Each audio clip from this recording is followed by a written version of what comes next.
Do not fear them. Do not fear any of them.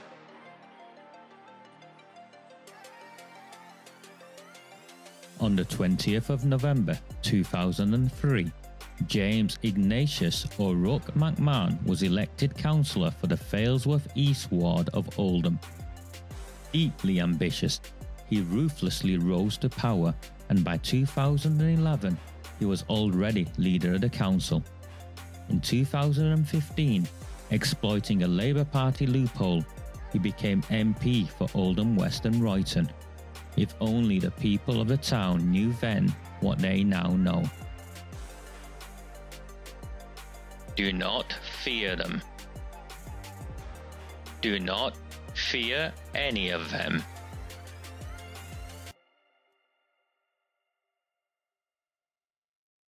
I also heard, and that's over Christmas, or just before Christmas, a certain malicious blogger was in a pub in Oldham, meeting with a serving Labour Party councillor. Now, bear in mind what was said at the last council meeting about the malicious blogger and the information that was leaked to him, and the pledge before Christmas where all the other muppets from the other parties signed up to, smiling with a thumbs up, and is meeting with serving politicians and want to be politicians in pubs in Oldham.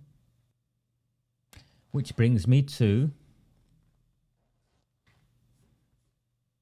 the outrage by Brian Hoban, articulated fairly well. You know, I've got nothing against how he articulated himself about the malicious blogger.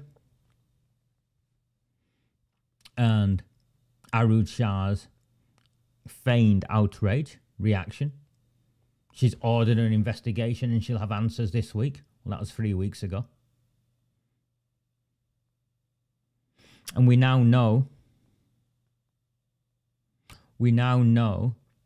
it was the Liberal Democrat leader, Howard Sykes, who'd been leaking information directly to NEIL WILBY. Howard Sykes caught red-handed using his official Oldham Council email address, leaking information to NEIL WILBY.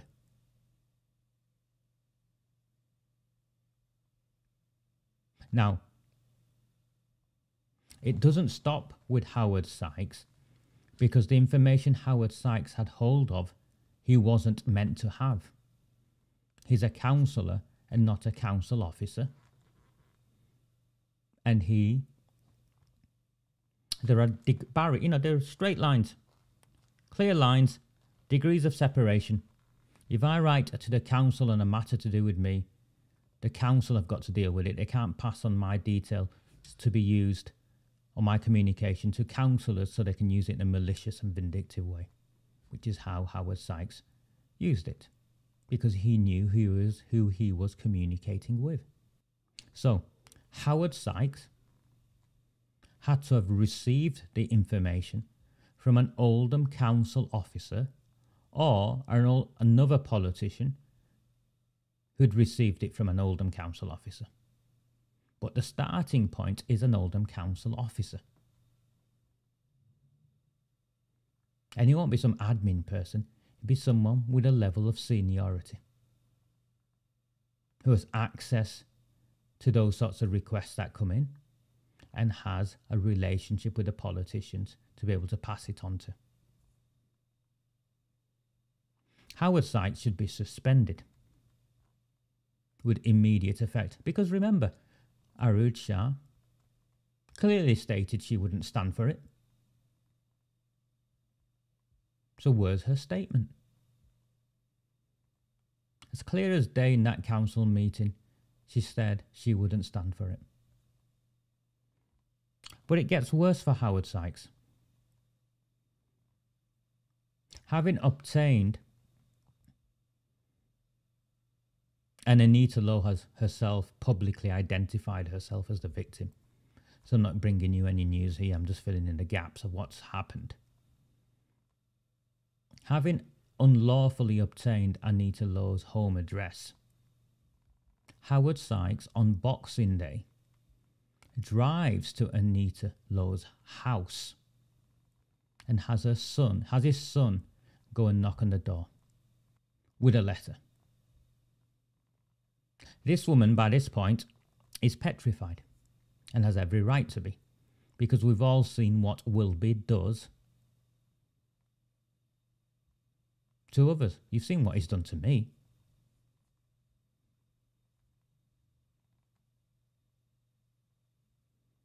And there's nothing but absolute silence from the Civic Centre as to what's took place, and there's absolute silence from Sam Al-Hamdani, and I'm picking on him because he's the chairman of the Liberal Democrat Party in Oldham. Because it seems, from where I'm standing, Howard Sykes is above the law and he can do whatever he wants. And my concern is that this is not a one-off.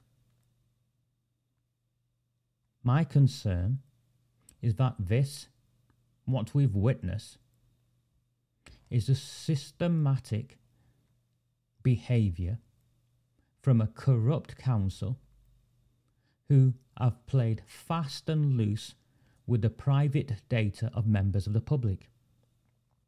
Over 2 years ago, I wrote to Paul Entwistle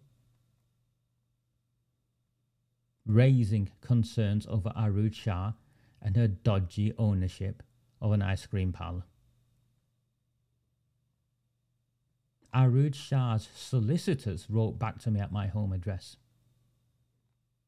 The council had no right to share my address with Arood Shah, and neither did Arood Shah have any right to use my details to write to me threatening me, or have her solicitors do that.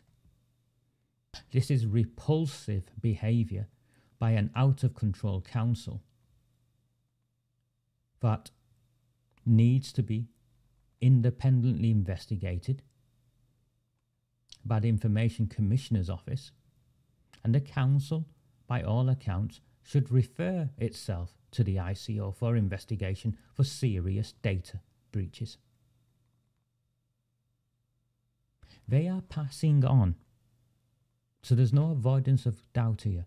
Oldham Council is passing on our details should any one of us raise any concerns legitimately in the right and proper way. They are passing on our details to mobsters and their associates. And this is not me in any way attempting to scare you or present an alternative reality. This is simply what's been taking place. He has a simple job to do, Jack. Suspend Howard Sykes. Refer him to be investigated and issue a statement. They're good at issuing statements, aren't they? I see the Lib Dems in the Oldham Times all the time issuing statements. Where's their statement on this? But here's where it gets silly. Fails of independence because of the gripe with NEIL WILBY, I think, rather than Anita Lowe's. What's happened to Anita Lowe, and also because Brian Hoban had raised it in the council. To be fair to him, have took it on themselves to help deal with it.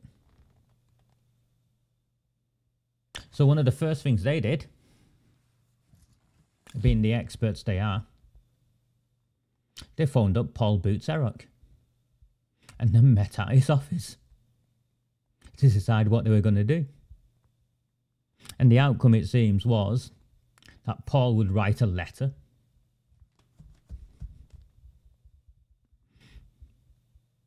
and the fit politicians would arrange a meeting with Dirty Harry, the chief exec.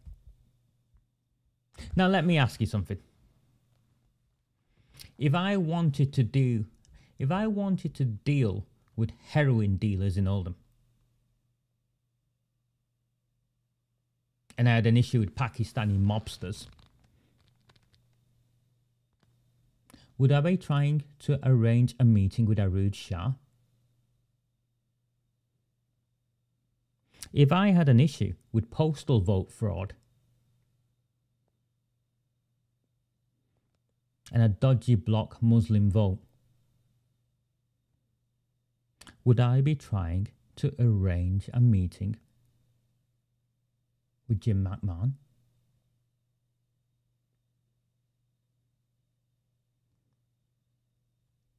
And I clearly have an issue with the grooming and gang rape of my town's children and the cover-up of that.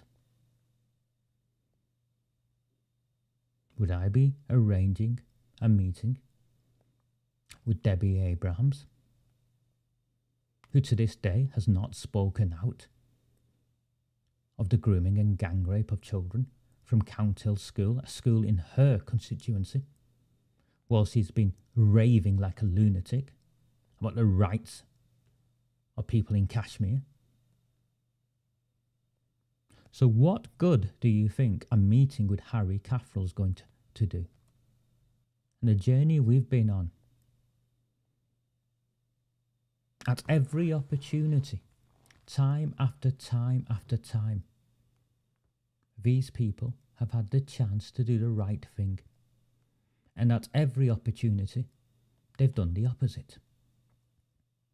Cover up, deceit, endorsements of murder, working with criminals, involving bent police officers.